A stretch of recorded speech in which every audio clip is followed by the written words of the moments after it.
Did y'all really think we weren't going to talk about Jimmy Kimmel? I mean, have you watched the show over the last 29 seasons? It all started with a shockwave that hit late-night television. One of the biggest names in comedy was suddenly silenced. Jimmy Kimmel Live, a show that has been running for decades, was abruptly suspended after Jimmy made comments about the man accused of shooting political figure Charlie Kirk. Disney, the parent company of ABC, stepped in fast. They announced that production was being halted indefinitely, sending fans and critics alike into a frenzy. For many, this wasn't just about a late-night host crossing the line. It was about freedom of speech colliding head-on with corporate caution. Disney's official statement tried to calm the storm. They said the suspension was made to avoid inflaming an already tense and emotional situation across the country. The comments, they explained, were considered ill-timed and insensitive. So, they decided to put the brakes on the show. But then, in a surprising twist, everything changed. After a series of private conversations with Jimmy, the network reversed its decision. The announcement came on September 22nd. Jimmy Kimmel Live was coming back to air, and soon. By the way, before we continue, don't forget to like this video and subscribe to the channel. It really helps us grow and share more intriguing stories. Now, let's continue. The move raised eyebrows everywhere.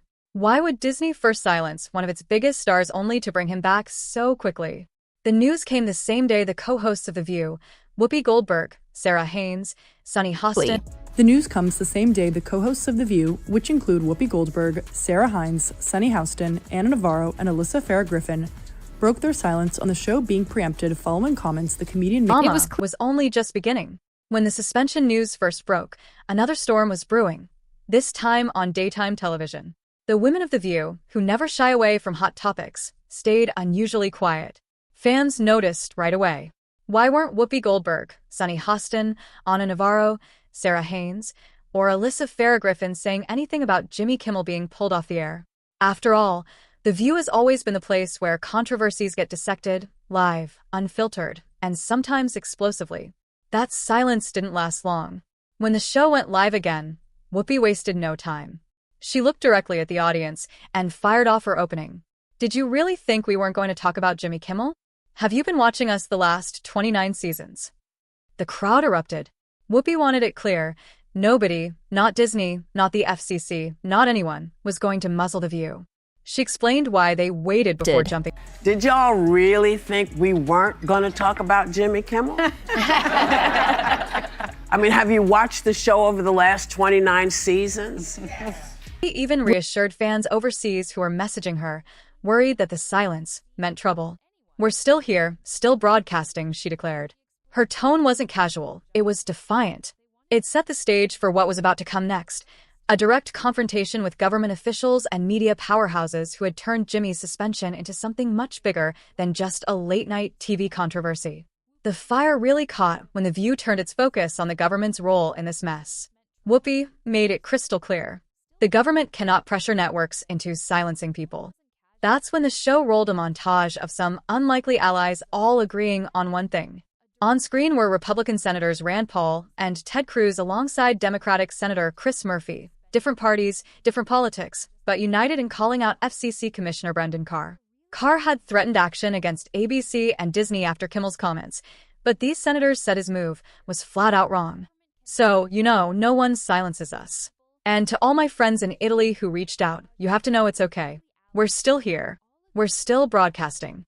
Rand Paul blasted the FCC for overstepping, saying he'd fight any attempt by the government to interfere with speech. Ted Cruz, never one to soften his words, compared it to mafia-style intimidation. He mocked Carr's stance, saying it sounded like a scene straight out of Goodfellas. "Nice bar you got here. Shame if something happened to it." The crowd on The View... So no one silences us. And to all my friends in Italy who reached out, you have to know it's okay. We're still here. We're still broadcasting. Once, politicians who normally clash over everything were on the same page. When the news broke last week about Jimmy Kimmel's suspension, The View took a breath to see if Jimmy was going to say anything first. They did the same thing with Stephen Colbert. The FCC had crossed a dangerous line, and The View wanted everyone watching to understand just how big of a deal that was. This wasn't about defending a late-night joke anymore. It was about defending the right to speak without government threats hanging over every word. After the senator's words lit up the screen, Sunny Hostin stepped in with her own take. As an attorney, she went straight to the heart of the matter, the First Amendment. She reminded everyone that free speech isn't just a talking point. And when the news broke last week about Jimmy Kimmel's suspension, we took a breath to see if Jimmy was going to say anything about it first. We did the same thing with Stephen Colbert. Then Ana Navarro took things even further, pulling from her own life. She spoke with intensity, sharing what it was like to grow up in Nicaragua under two very different dictatorships, first a right-wing regime under Somoza, then a left-wing one under Ortega. This is what dictators and authoritarians do. It does not matter the ideology, she said. At first, she explained, regimes silence big voices, journalists, TV personalities, comedians. Then, slowly, they come for everyone else, scaring entire populations into silence. She warned the audience that once you start allowing the government to dictate speech, it doesn't stop. She even listed... Look, I have to tell you this. I lived through a right-wing dictatorship in Nicaragua, Somoza. I lived through a left-wing dictatorship. Here today, and we're getting into it now. Her words hit hard. The crowd went quiet as she described how easily freedom can be chipped away. It was no longer about just one host losing airtime. Ana's message was clear. Censorship is the first step towards something much darker. Alyssa Farah in Nicaragua under Ortega. This is what dictators and authoritarians do. It does not matter the ideology. At first, she said censorship wasn't tied to one ideology. It was a tool both sides used to crush opposition. Ana painted a chilling picture. At first, she explained, regimes silence big voices, journalists, TV personalities, comedians. Then, slowly, they come for everyone else, scaring entire populations into silence. She warned the audience that once you start allowing the government to dictate speech, it doesn't stop. She even listed moments where the current government had tried to pressure the press, like pushing reporters out of the Oval Office or cutting funding to public broadcasters. Then our show was on tape on Friday. But we are live here today, and we're getting into it now. Her words hit hard. The crowd went quiet as she described how easily freedom can be chipped away. It was no longer about just one host losing airtime. Ana's message was clear. Censorship is the first step towards something much darker. Alyssa Farah Griffin picked up right where Ana left off, and her warning cut deep. She explained that what made her a conservative in the first place was the belief that the Constitution, flawed as it may be, got one thing absolutely right: the First Amendment. Free speech isn't just some abstract idea, it's the first line of defense against abuse of power. She pointed out something a lot of people forget: political power never stays in one place forever. Donald Trump wasn't going to be in charge for 100 years, and when the pendulum swings, the very same conservatives cheering on censorship today could be the ones silenced tomorrow. That thought hung in the air. Sarah Haynes backed her up, stressing that the issue wasn't about whether someone liked or disliked Jimmy's comments. It was about the precedent being set. Absolutely right. The First Amendment. Free speech isn't just some abstract idea. It's the first line of defense against abuse of power. She pointed out something a lot of people forget: political power never stays in one place forever. Donald Trump wasn't going to be in charge for 100 years, she said. And when the pendulum swings, the very same conservatives cheering on censorship today could be the ones silenced tomorrow. That thought hung in the air. Sarah Haynes backed her up, stressing that the issue wasn't about whether someone liked or disliked Jimmy's comments. It was about the precedent being set. If one administration can police what comedians, journalists, or networks are allowed to say, then the next administration can do the same, and maybe even worse. They even replayed Ted Cruz's words from an interview where he admitted that no matter how much he clashed with Democrats, he didn't want a future where a left-wing president had the power to control speech on TV. For once, the message was bipartisan and blunt. Letting this kind of crackdown happen now would come back to haunt everyone later. The View made it clear this wasn't just Jimmy Kimmel's fight anymore.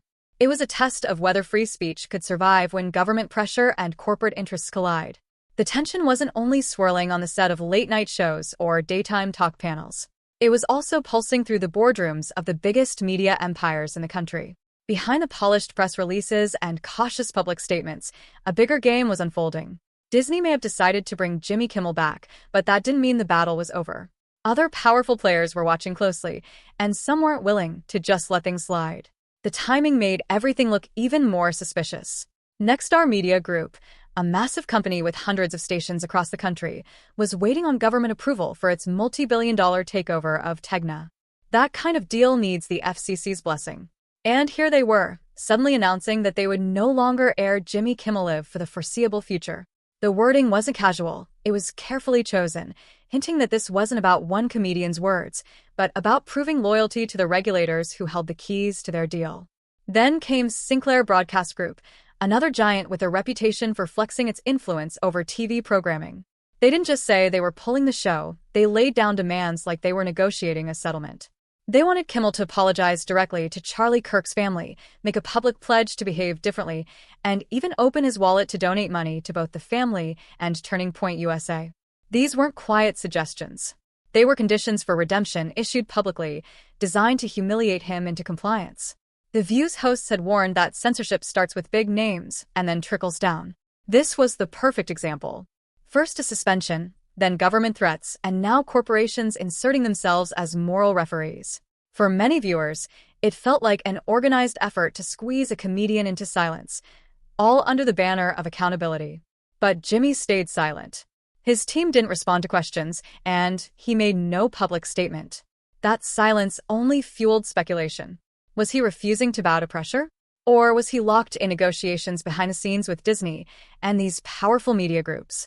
The unanswered questions kept the controversy alive, and with every day that passed, the stakes grew higher. This wasn't just about late-night comedy anymore. It was a tug-of-war over who really gets to control what Americans hear and see on their screens. Just when it seemed like the outrage might cool down, another twist hit. The controversy didn't stop with Disney reversing course. It spread to the powerful media companies that control what millions of Americans watch every night. Next Media Group, a giant that owns dozens of local stations and was in the middle of a $6.2 billion deal to acquire Tegna, stepped in and made its move. They announced that Jimmy Kimmel Live would be pulled from their ABC affiliates for the foreseeable future. It wasn't just a pause, it was a message.